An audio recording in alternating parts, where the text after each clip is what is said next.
Hello guys! For today's video, magluluto po tayo ng baked macaroni. Ang mga ingredients ay macaroni pasta, ground beef, 1/2 kilo ng ground beef, hot dogs, garlic, sibuyas, half teaspoon asin, half teaspoon ng pamintang durog, 1/4 cup ng brown sugar, cheese.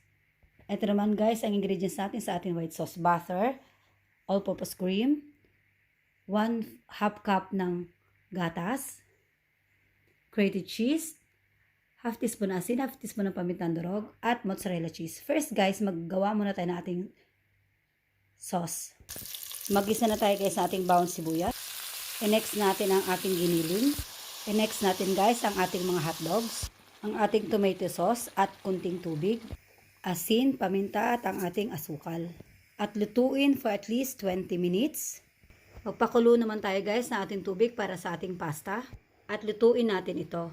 After 20 minutes guys, lagyan natin ating cheese, then i-separate muna natin.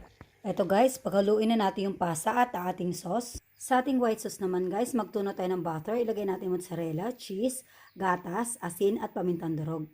Haluin lang guys hanggang ito guys, malapot na.